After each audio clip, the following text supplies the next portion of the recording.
1,184 horsepower. 2.15 seconds 0 to 60. 1,050 kilograms of downforce. $3.9 million. The Ferrari F80 sold out instantly.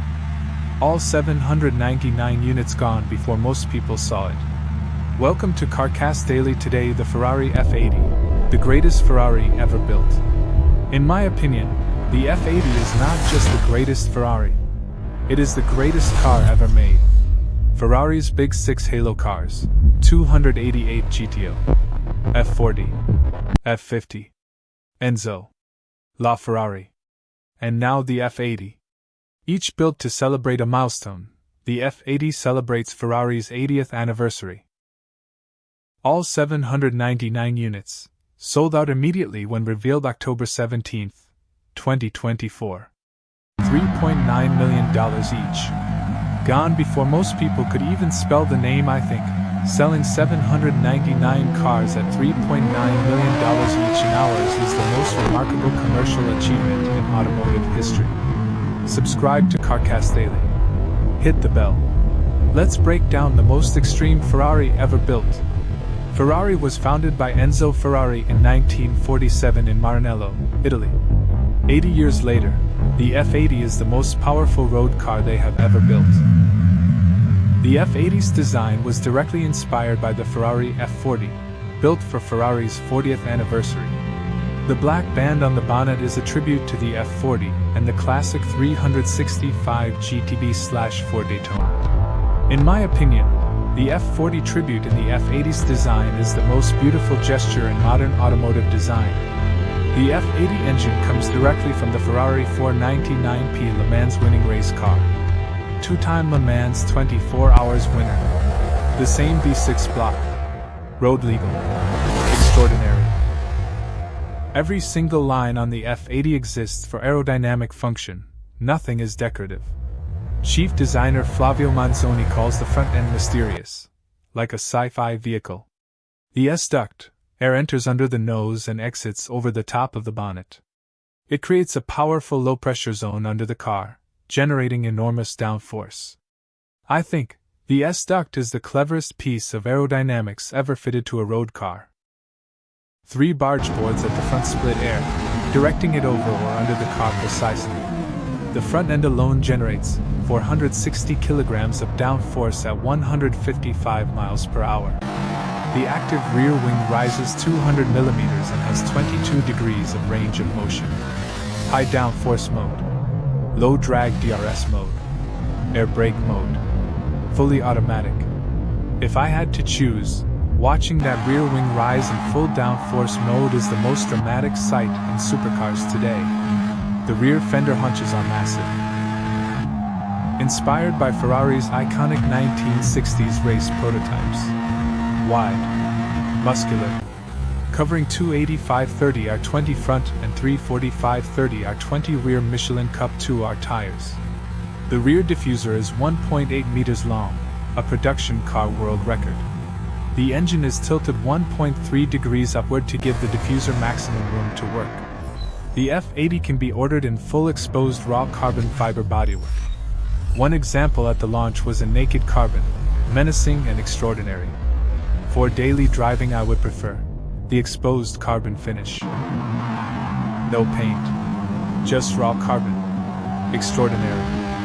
3.0-liter twin-turbo 120-degree V6, the Tipo F163 CF, from the Ferrari 499P Le Mans car. On its own, 900 horsepower, 888 horsepower, 850 Newton-meters of torque, 9,200 revolutions per minute Redline. Ferrari chose V6 over V12 for one reason: aerodynamic efficiency. A smaller engine means more room for the world record diffuser underneath the car. In my opinion, choosing aerodynamics over cylinder count was the bravest decision Ferrari has ever made.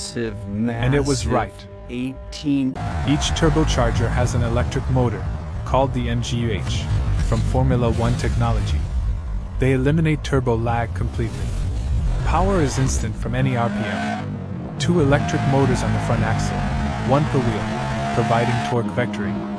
They turned the F80 from rear-wheel drive into all-wheel drive on demand. The MGUK, between the V6 and the 8-speed DCT, recovers energy and adds torque. It starts the engine, fills torque gaps between gear shifts, and stores energy under braking. V6 plus 3 electric motors, 1,184 combined horsepower. 296 horsepower per liter from the V6 alone, the highest specific output of any road car. I think 296 HP per liter is a number that sounds impossible. But Ferrari actually achieved it. A new 8-speed dual-clutch F1 style transmission, with carbon ceramic clutch packs. Shifts happen in milliseconds, faster than any human reflex can detect. 0 to 60 miles per hour, 2.15 seconds, the fastest road-legal Ferrari ever. Motor Trend confirmed this as among the highest acceleration figures ever tested.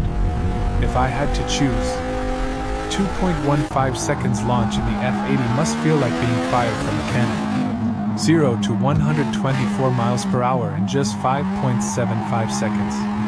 That is 200 kilometers per hour from a standstill.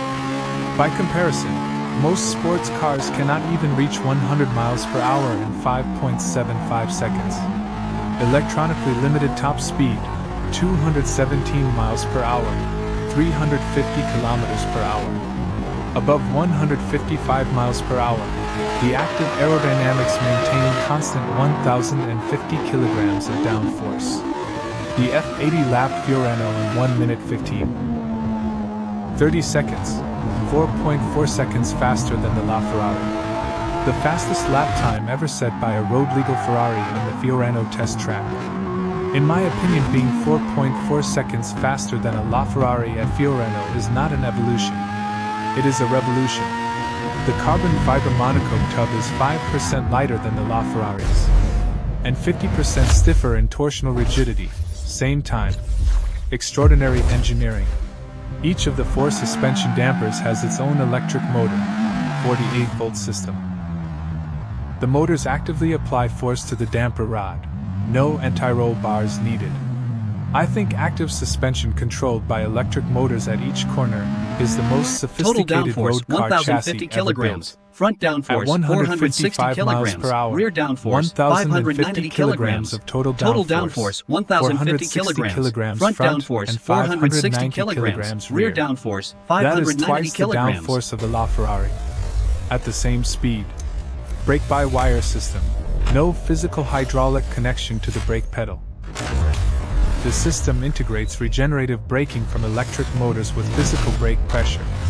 Front, 408mm carbon ceramic discs with 6 piston calipers. Rear, 390mm carbon ceramic discs with 4 piston calipers. Designed for Fiorano level abuse. If I had to choose, carbon ceramic brakes on a car producing 1,050 kilograms of downforce are not optional. They are mandatory. Side Slip Control 9.0, Ferrari's most advanced dynamic management system ever. It coordinates aerodynamics, hybrid deployment, brakes, suspension, and torque simultaneously. The F80 has a unique 1+1 seating layout. Driver forward, passenger slightly behind. The passenger seat is fixed to the carbon tub. Only the driver's seat adjusts. For daily driving, I would prefer to always be the driver. The passenger seat is an afterthought on purpose.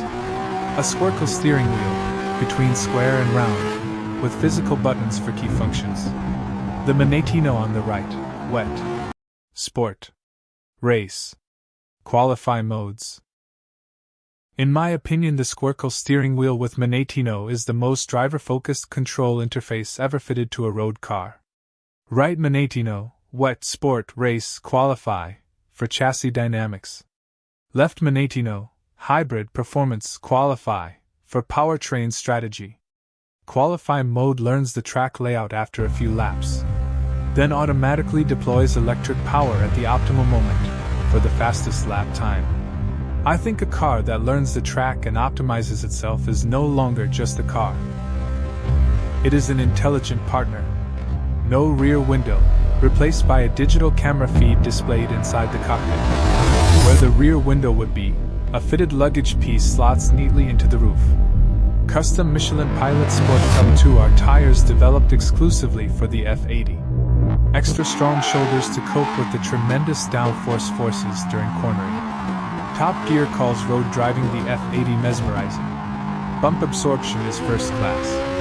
Steering is precise. It is not just a track weapon. For daily driving, I would prefer not to daily drive the F80. But I would want to drive it every weekend without fail. On track, Top Gear says you can feel the aerodynamics working as you go faster. Pitch, dive, roll, all controlled. The car becomes more stable as speed increases. In my opinion, a car that gets more stable and confident as you go faster is the definition of engineering perfection. The Ferrari F80 costs $3.9 million before options. At exposed carbon, tailor-made colors, and heritage liveries, easily $5 million plus. McLaren W1, $2.1 million, 1,275 HP. Also sold out. F80, $3.9 million, 1,184 HP, 1,050 kilograms downforce versus McLaren's 1,000 kilograms. I think the F80 is more expensive than the W1, but the downforce advantage and Italian emotion make it worth every cent. Aston Martin Valkyrie, around $1 million. 1,064 HP, 600 kilograms downforce. The F80 doubles the Valkyrie's downforce, at nearly 4 times the price. The LaFerrari was the greatest Ferrari for 10 years. The F80 laps Fiorano 4.4 seconds faster. Makes twice the downforce. Absolute progress. If I had to choose the F80 over the LaFerrari without hesitation, this is what a decade of Ferrari progress looks like. The F80 joins 6 legendary hypercars: 288 GTO, F40, F50, Enzo, LaFerrari. Each one was the greatest Ferrari of its era. The F80 is the greatest of this era. Production runs from 2025 to 2027, to coincide with Ferrari's anniversary celebrations. 799 units. All allocated.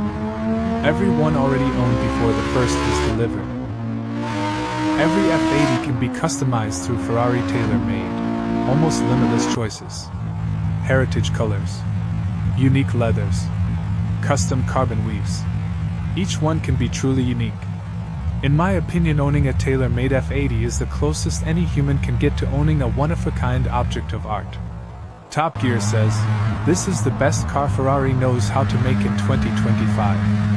Not just a track car. Not just a road car. Both, simultaneously. Perfectly. Honest reality. If you didn't get an allocation, you will never own a new one. The secondary market will price these above $6 to $7 million within years. I think the F80 will become the most valuable modern Ferrari in history within 10 years. The 2026 Ferrari F80, 1,184 HP, 1,050 kilograms downforce, 2.15 seconds 0 to 60. The most powerful, the fastest lapping, the most aerodynamic, the greatest Ferrari ever. In my opinion, in 50 years people will look back at the F80 the same way they look at the F40 today. With pure reverence. Would you buy the 2026 Ferrari F80 at $3.9 million if you could? Or would you choose the McLaren W1 or Aston Martin Valkyrie? Tell me in the comments. Smash that like button. Subscribe to CarCastDaily.